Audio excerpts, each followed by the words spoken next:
prendre du recul. En français, lorsque l'on dit que l'on prend du recul par rapport à quelque chose, c'est-à-dire on prend du recul, on regarde, on peut dire que l'on regarde cette chose de plus loin, on se recule par rapport à cette chose, on prend du recul donc, c'est-à-dire que l'on réfléchit donc à cette chose de manière plus générale. Par exemple, si je vous dis j'ai pris du recul par rapport à mon travail, c'est-à-dire en fait, je me suis posé des questions sur mon travail, je me suis demandé si mon travail était bien, si j'aimais mon travail, j'ai pris du recul donc par rapport à mon travail. On utilise donc souvent l'expression en français prendre du recul pour dire que l'on a réfléchi donc sérieusement, profondément par rapport à quelque chose. Imaginons par exemple que je me sois disputé avec ma petite amie, eh bien je peux dire que j'ai pris du recul par rapport à notre dispute. Après, je peux venir revoir ma petite amie et lui dire « Écoute, j'ai pris du recul par rapport à notre dispute, c'est-à-dire j'y ai réfléchi, je me suis calmé, j'ai regardé ce qui s'était passé de plus loin, j'ai pris du recul par rapport à notre dispute, c'est-à-dire j'y ai bien réfléchi et maintenant je peux calmement donc t'expliquer que je suis désolé ou alors que ça s'est passé comme ça pour cette raison, etc., etc. » Prendre du recul donc par rapport à quelque chose. Galérer. En français, galérer donc est un verbe. Le nom associé à ce verbe, galérer, serait donc une galère. Et on peut même penser à l'adjectif galère. Donc galérer pour le verbe, une galère pour le nom, galère tout simplement pour l'adjectif. Une galère, qu'est-ce que c'est? En fait, c'est un bateau à l'origine, un bateau qui était utilisé par les Grecs et par les Romains. C'est un type de bateau donc avec beaucoup de rames et donc beaucoup de personnes pour ramer, c'est-à-dire pour faire avancer le bateau. C'était donc pour ces personnes qui étaient souvent des esclaves dans la galère, pour ramer donc, c'était quelque chose de très difficile, de très compliqué donc à faire. C'était pas vraiment sympa.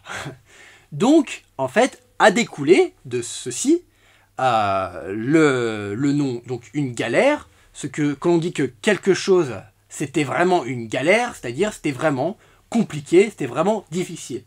Si je dis donc que j'ai galéré à faire quelque chose, eh bien cela signifie que pour faire cette chose, c'était vraiment compliqué, pour moi c'était vraiment difficile, j'ai galéré. De la même manière, pour l'adjectif, eh bien si je dis « Oh, c'est vraiment galère », aller là-bas c'est vraiment galère, c'est-à-dire aller là-bas c'est pas facile, c'est vraiment difficile, c'est compliqué, c'est galère.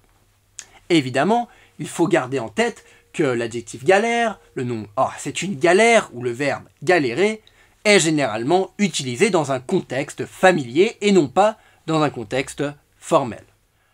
Sceptique. En français, l'adjectif sceptique, lorsque je dis que je suis sceptique à propos de quelque chose, c'est-à-dire que je n'ai pas une bonne impression à propos de cette chose m'inquiète, je ne pense pas que ce soit une bonne chose, j'ai des doutes à propos de cette chose. Par exemple, vous me dites demain, écoute Adrien, je crois que j'ai envie de devenir une star, un champion de football. Vous me dites, demain je vais commencer le foot et je veux devenir un super champion de football. Eh bien je peux peut-être vous répondre, écoute, je suis un peu sceptique, c'est-à-dire j'ai des doutes, je ne suis pas sûr que ce soit une bonne idée, je ne suis pas sûr que tu puisses vraiment devenir un champion de foot. Je suis sceptique. Je suis sceptique à propos du fait que tu deviennes un jour un grand champion de foot. Être sceptique, avoir des doutes. Scandaleux. En français, l'adjectif scandaleux, lorsqu'on dit c'est scandaleux ou c'est un scandale, ça serait donc le nom, quelque chose de scandaleux et quelque chose de vraiment pas bien, de vraiment mauvais, de vraiment pas normal. Par exemple, si quelqu'un fait quelque chose, commet un crime, par exemple, une personne commet un crime, fait quelque chose de vraiment pas bien, et que cette personne n'est pas punie, n'est pas jugée pour son crime, eh bien on peut dire c'est scandaleux, hein, c'est un scandale, c'est scandaleux, ce n'est vraiment pas normal, ce n'est vraiment pas bien, cette personne aurait dû être punie, aurait dû être jugée, par exemple. Rapporter. En français, on utilise le verbe rapporter pour dire donc que l'on rapporte, par exemple, des affaires à quelqu'un. Hein, si je vous avais apporté des affaires et que vous me les rapportez, c'est-à-dire que vous venez me les redonner.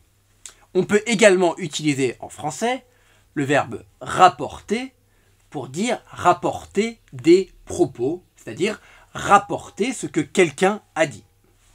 Par exemple, si j'ai entendu mon boss, mon patron, dire que notre entreprise faisait des bonnes affaires, hein, notre entreprise allait bien, elle faisait des bonnes affaires, eh bien si je viens vous voir et que je vous dis « mon boss, mon patron, vient de me dire que notre entreprise fait des bonnes affaires, que notre entreprise va bien », eh bien je vous rapporte ce que vient de dire mon patron, hein, rapporter des propos.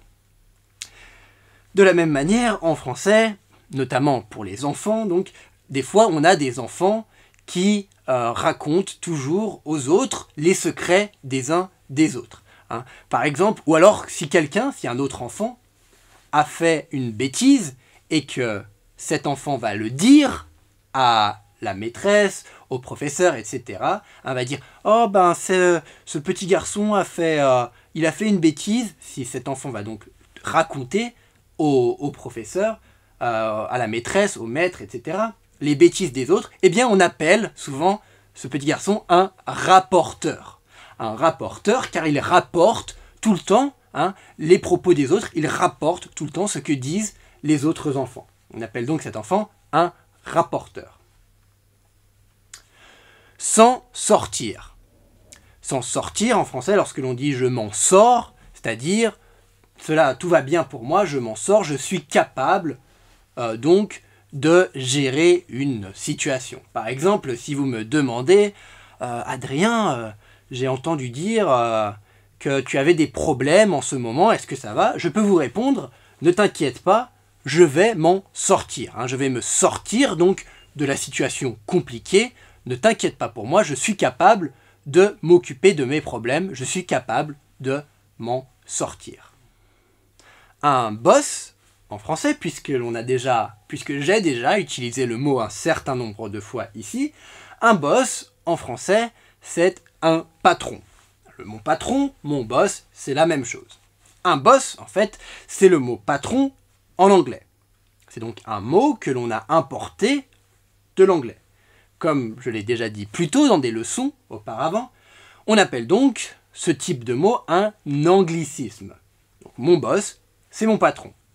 Un autre type d'anglicisme, puisque nous sommes dans le monde du travail, eh bien, est tout simplement le mot job.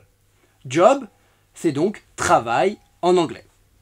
Donc dans un contexte informel, dans un contexte familier, lorsque je veux parler de mon travail, je peux dire mon job, mon travail, mon job. C'est la même chose.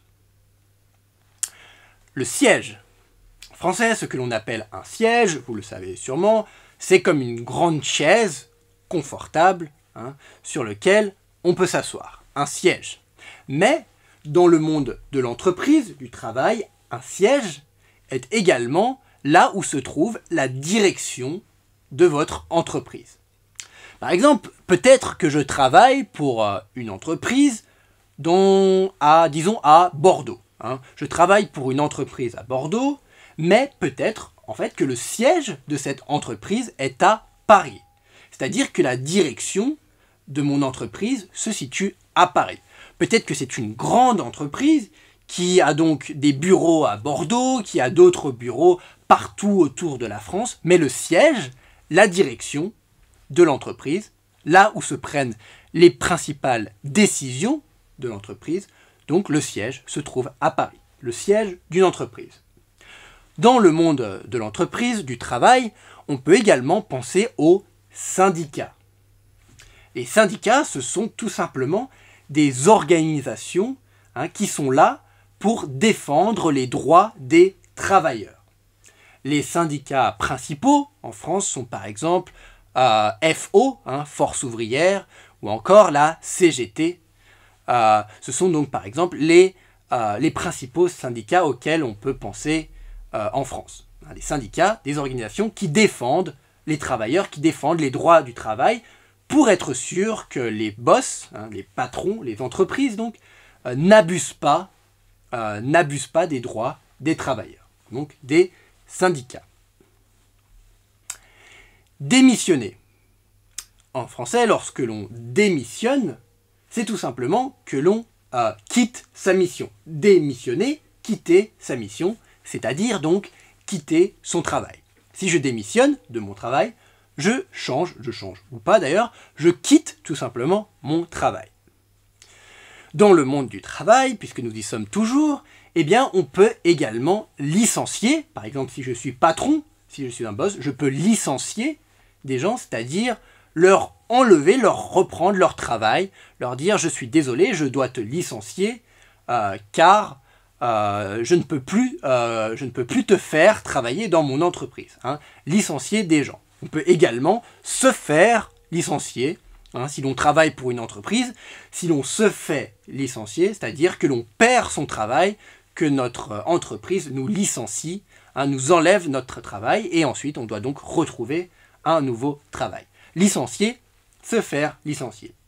En général, lorsque l'on se fait licencier, lorsque l'on perd son travail, lorsque notre entreprise nous licencie, eh bien, elle doit nous verser une indemnité. Nous donner une indemnité.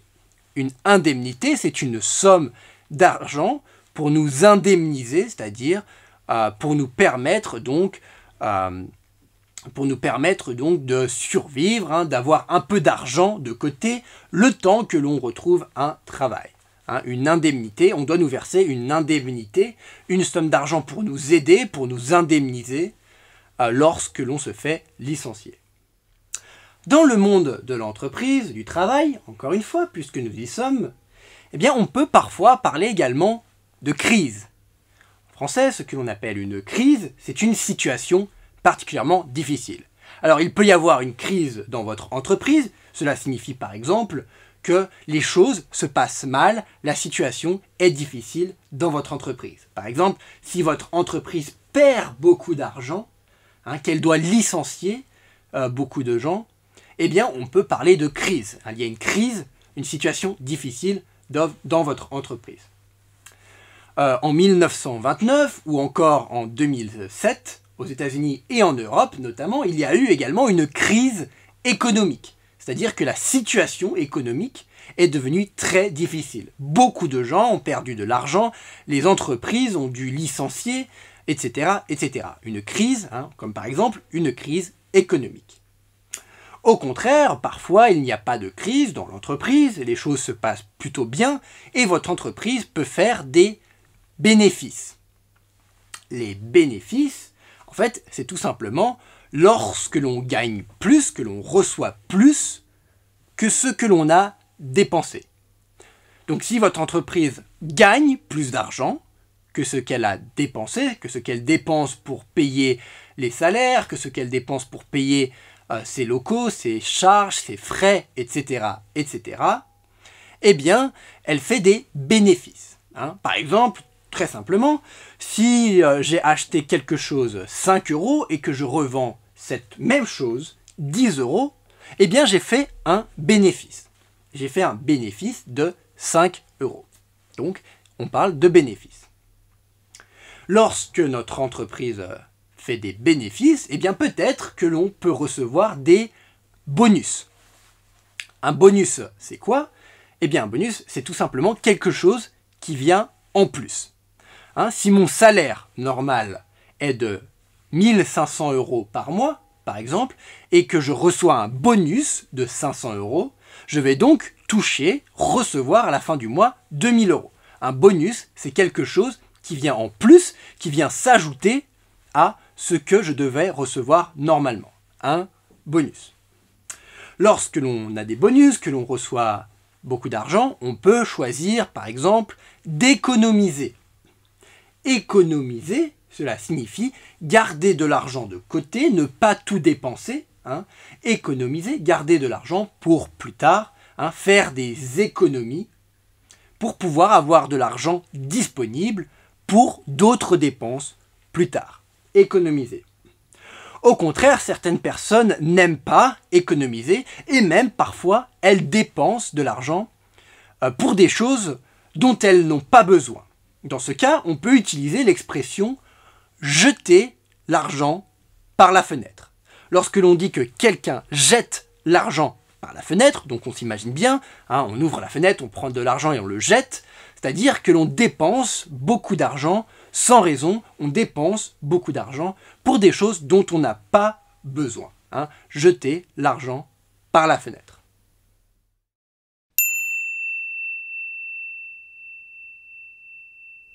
Louise, ça se passe toujours bien ton boulot à la banque?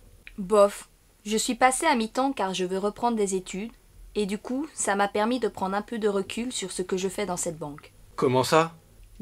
Pour commencer, je suis de plus en plus sceptique à propos de mon boss. On galère un peu en ce moment. Les affaires ne sont pas très bonnes, on perd même des clients, et lui, il jette l'argent par les fenêtres.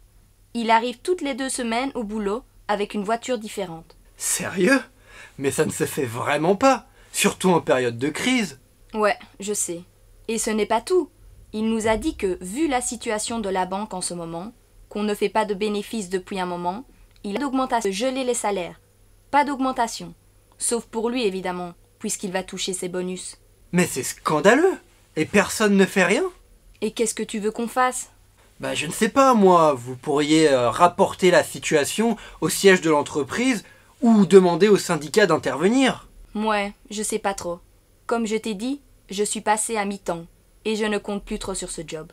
Je compte passer à autre chose dès que j'en aurai l'occasion. Tu veux démissionner? Démissionner ou attendre de me faire licencier? Je ne sais pas encore. Si je me fais licencier, au moins, je toucherai une indemnité. Mais financièrement, tu t'en sors en ce moment? Oh oui, ne t'inquiète pas. Ça fait un moment que j'économise. J'ai déjà mis pas mal d'argent de côté. Bon, bon courage alors. Et tiens-moi au courant de comment la situation évolue.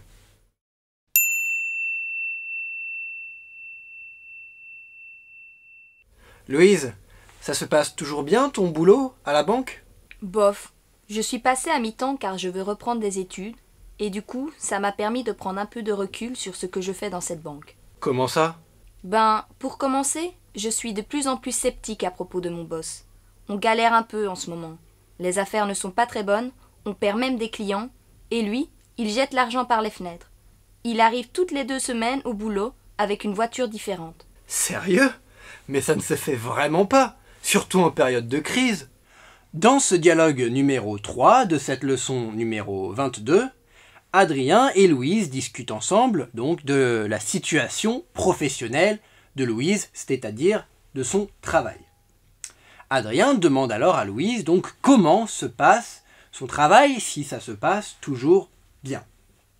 Louise lui répond alors bof. On se rappelle, lorsque l'on dit bof en français dans un contexte familier, c'est-à-dire moyen, ce n'est pas terrible, ce n'est pas super, c'est bof. Donc elle dit bof, j'ai décidé de passer à mi-temps, je suis passé à mi-temps, je suis passé donc d'un travail à plein temps où je travaillais tout le temps, donc avec des horaires normaux,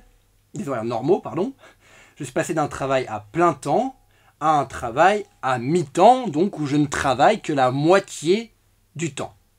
Je suis à mi-temps, je travaille la moitié du temps.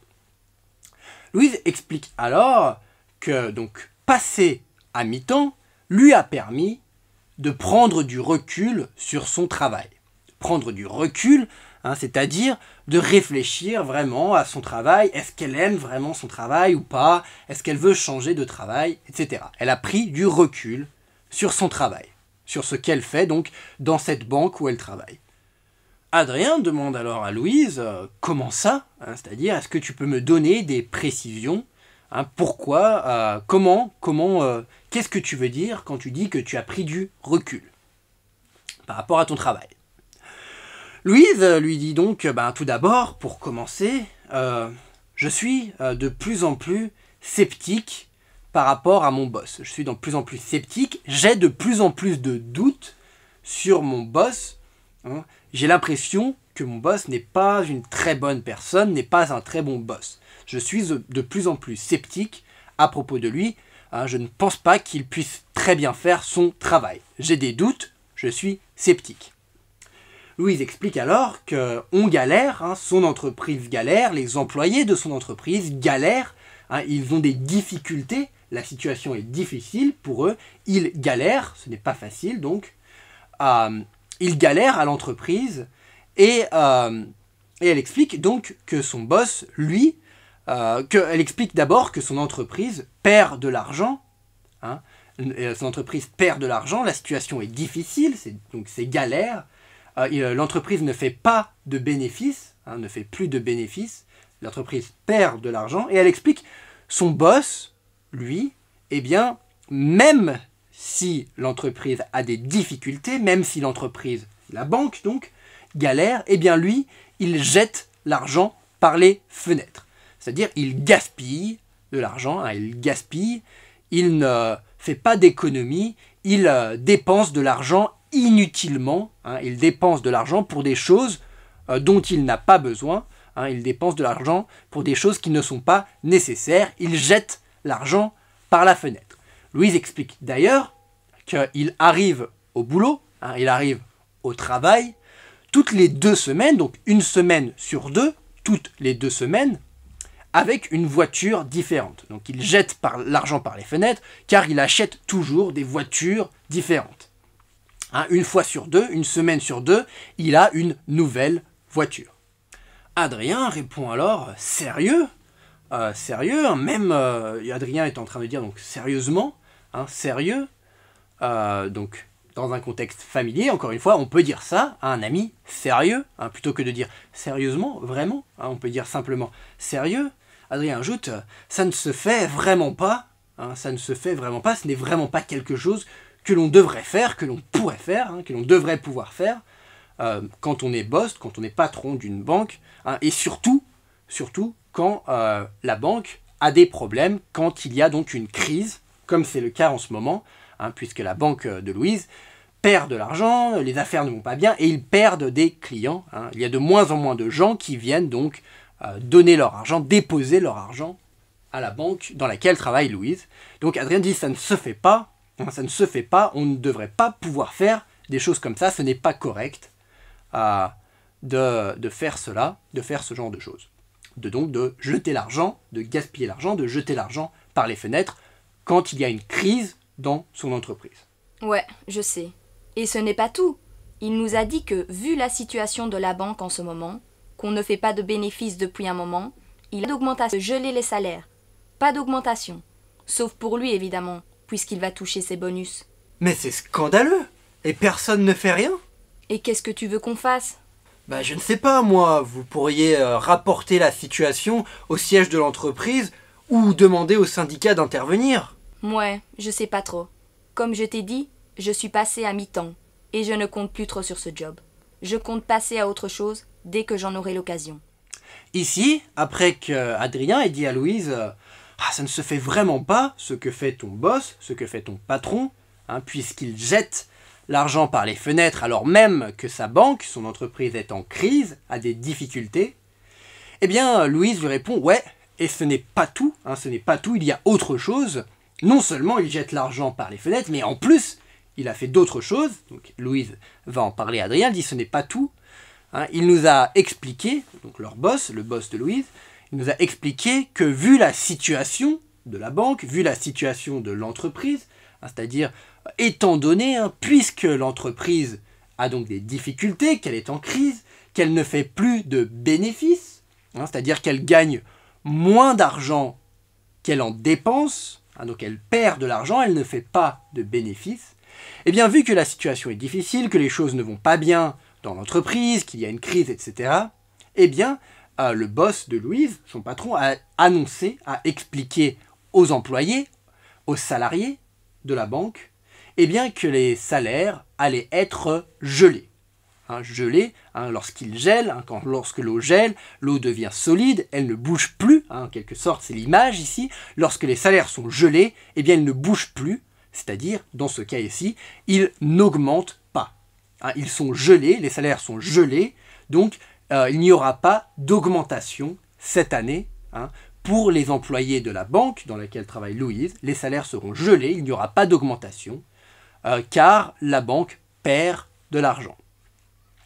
Louise ajoute, donc il n'y aura pas d'augmentation, évidemment, sauf pour lui, pour le boss de Louise, pour son patron, qui va toucher, c'est-à-dire recevoir, toucher donc ses bonus. Des bonus, c'est-à-dire de l'argent en plus de son salaire normal, de l'argent en plus, donc son boss va toucher des bonus, car c'est lui le boss, c'est lui qui dirige la banque, donc on peut imaginer qu'il peut décider de combien d'argent en plus il peut toucher, il peut recevoir. Donc il va toucher ses bonus. Adrien répond alors à Louise, mais c'est scandaleux, c'est un scandale, ce n'est vraiment pas normal, la situation est scandaleuse, la situation n'est vraiment pas normale. Il dit, personne ne fait rien, personne ne fait quelque chose, alors que cette situation est scandaleuse, que ce n'est vraiment pas normal. Louise répond alors à Adrien, qu'est-ce que tu veux qu'on fasse ? Comment veux-tu que l'on change ce qui est en train de se passer ? Qu'est-ce que tu veux qu'on fasse ici, nous, simples salariés, simples employés, face à notre boss ? Adrien répond alors à Louise, eh bien vous pourriez, vous, c'est-à-dire les salariés, toi et les autres salariés, les autres employés de la banque, vous pourriez rapporter la situation au siège de l'entreprise, au siège de la banque. C'est-à-dire à la direction, aux personnes qui dirigent l'établissement de la banque. Donc le boss de Louise, on peut l'imaginer, est donc le patron, le boss de cette banque dans laquelle travaille Louise. Mais cette banque dans laquelle travaille Louise a également une direction plus haut, qui dirige toutes les banques du même groupe, de la même entreprise. Il y a donc plusieurs banques. Louise travaille dans l'une d'entre elles. Et bien donc, toutes ces banques ont une direction, un siège. Donc Adrien est en train de dire, de conseiller à Louise de rapporter, c'est-à-dire de dire au siège, à la direction de l'entreprise, de la banque, ce qui est en train de se passer, c'est-à-dire ce qu'est en train de faire le patron. Il faut rapporter la situation, il faut dire exactement à la direction, au siège, ce qui est en train de se passer. Et Adrien ajoute que Louise et ses collègues de travail, les autres employés, peuvent également demander aux syndicats d'intervenir. Les syndicats, comme on l'a expliqué dans le vocabulaire, ce sont des organisations qui sont là pour défendre les droits des salariés, les droits des travailleurs. Donc Adrien dit, vous pouvez demander aux syndicats de venir vous aider, c'est-à-dire de venir mettre la pression sur la direction, sur votre boss, pour que la situation change, car là en ce moment c'est scandaleux. Les syndicats peuvent peut-être vous aider à vous battre, à faire en sorte que la situation soit différente et que votre boss, votre patron, n'abuse pas de ses bonus, n'abuse pas de vous, des travailleurs, etc. Louise répond alors à Adrien, mouais, elle n'est pas convaincue, elle dit mouais, puis après elle ajoute, ouais, tu sais, comme je l'ai dit, je suis passé à mi-temps, je ne travaille plus donc à plein temps dans cette entreprise, je ne travaille qu'à mi-temps, ce n'est plus un travail très important pour moi, je suis à mi-temps. Elle dit, je ne compte plus vraiment sur ce job, je ne compte plus, c'est-à-dire je ne pense plus que ce travail, que ce job est important pour moi, il ne compte plus vraiment pour moi, et donc elle explique qu'elle va probablement passer à autre chose dès qu'elle en aura l'occasion. Elle va passer à autre chose, c'est-à-dire changer de travail, changer d'occupation, puisque ce travail, elle ne compte plus vraiment dessus, elle est de plus en plus sceptique à propos de son boss, etc., etc. Tu veux démissionner ? Démissionner ou attendre de me faire licencier, je ne sais pas encore. Si je me fais licencier, au moins, je toucherai une indemnité. Mais financièrement, tu t'en sors en ce moment ? Oh oui, ne t'inquiète pas. Ça fait un moment que j'économise. J'ai déjà mis pas mal d'argent de côté. Bon, Bah bon courage alors. Et tiens-moi au courant de comment la situation évolue. Ici, après que Louise ait expliqué à Adrien qu'elle ne comptait plus vraiment sur son travail, qu'elle voulait passer à autre chose, c'est-à-dire probablement changer de travail, changer d'occupation, eh bien, Adrien lui demande alors ici, mais tu veux démissionner? Hein, tu veux démissionner, tu veux quitter ton travail, partir de ton entreprise, partir de cette banque. Hein, lorsque l'on démissionne, c'est que l'on quitte son travail, mais lorsque l'on démissionne, évidemment, on ne touche pas d'indemnité. Hein, on part, on arrête donc de travailler, mais on arrête évidemment également de recevoir son salaire, d'être payé. Donc Louise répond à Adrien, démissionner ou attendre de me faire licencier, je ne sais pas trop. Hein. Louise dit que peut-être elle préférerait attendre de se faire licencier, c'est-à-dire que son entreprise la licencie, lui enlève son travail. Pourquoi? Eh bien parce que si elle attend de se faire licencier, normalement, elle doit toucher une indemnité, c'est-à-dire une somme d'argent que son entreprise doit lui verser, doit lui donner, hein, pour avoir le droit de la licencier, de lui reprendre son travail. Et donc, voilà, elle doit toucher une indemnité si elle se fait licencier. C'est évidemment donc mieux pour elle que si elle démissionne et qu'elle ne touche rien, hein, que son entreprise ne lui verse pas d'indemnité. Adrien donc s'inquiète un peu de la situation de Louise, de sa situation financière, puisque Louise est en train de dire que peut-être elle voudrait attendre d'être licenciée car ça serait mieux pour elle puisqu'elle toucherait une indemnité. Donc Adrien s'inquiète puisque Louise lui dit ça et lui demande mais tu t'en sors financièrement? Est-ce que ça va? Est-ce que tu t'en sors financièrement? Est-ce que tu arrives à sortir de tes problèmes financiers? Est-ce que ta situation financière est assez bonne? Hein, c'est-à-dire, est-ce que tu n'as pas trop de problèmes financièrement? Est-ce que tu as assez d'argent? C'est ce qu'Adrien demande à Louise. Louise lui répond, oui, oui, ne t'inquiète pas, hein, je m'en sors, hein, il n'y a pas de problème, j'arrive à gérer mes problèmes financiers, j'ai assez d'argent. Pourquoi? Eh bien parce que Louise explique que ça fait un moment, ça fait assez longtemps qu'elle économise. Qu'elle économise et qu'elle met, comme elle l'explique, qu'elle a déjà mis pas mal d'argent de côté. Hein, elle a déjà mis pas mal d'argent de côté, elle économise. Hein, lorsque l'on économise, comme on l'a expliqué dans le vocabulaire, c'est que l'on ne dépense pas son argent, qu'on le garde, on fait des économies, on économise, on garde de l'argent pour nous, pour pouvoir le dépenser plus tard. Lorsque l'on économise, on met de l'argent de côté. C'est la même chose. Et c'est ce que fait Louise, et c'est pourquoi elle n'a pas trop de problèmes financiers. Adrien, enfin, alors lui dit, bon, bah très bien, alors, eh bien, bon courage. Adrien souhaite à Louise bon courage, puisque la situation à son travail est compliquée, ce n'est pas facile pour Louise. Il lui souhaite donc bon courage, et il lui dit, tiens-moi au courant, donc informe-moi, donne-moi des informations, hein, tiens-moi au courant de comment la situation évolue. Donc donne-moi des informations sur comment la situation change, est-ce que ça s'améliore, ou alors est-ce que c'est encore pire, hein, est-ce que ça empire, est-ce que c'est pire, comment évolue la situation dans ton entreprise, comment évolue donc ton travail, dis-le-moi, donne-moi des informations, tiens-moi au courant.